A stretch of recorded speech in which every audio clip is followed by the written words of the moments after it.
Torrential rain in northern China, leaving at least 38 people dead, prompting a call from leaders for an all-out effort to provide relief. Flash floods and landslides have forced thousands to evacuate. In the surrounding Hebei province, 8 people were confirmed dead in a landslide in Luanping County. Heavy rains have been lashing the region as the East Asian monsoon sets in and is expected to last until September. Chinese state media reporting that most of the casualties from heavy rain in Beijing were from the mountainous Miyun district. CNA's Si Hui reports from that area. It is one of the most badly hit areas of Beijing.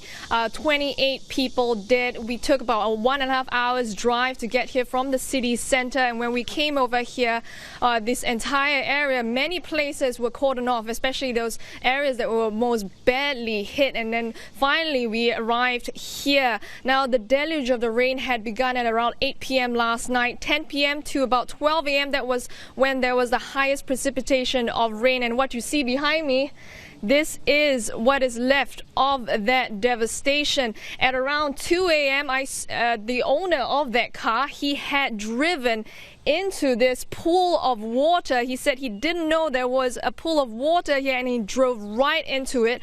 And he said he got out of the car only after emergency services had rescued him. I spoke with him, and this was what he had to say. 保险来拖车来救援。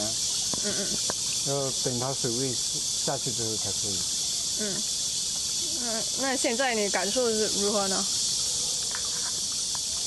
无语，无语，就是无语。就是我就是有点搞不懂。听他当地的村民讲，前天就这里开始积水了，为什么没人把路封了？就是这样子。再加上我们对这边一点都不熟，如果知道的话，肯定是不会往下面冲的。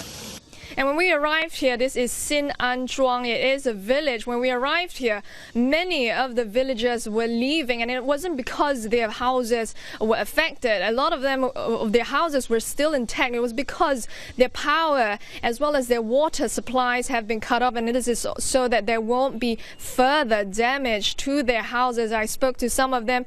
They appeared really solemn and upset that this had happened, but they were moving out of this area and to the city center of Miyun, where there will be a temporary shelter for them.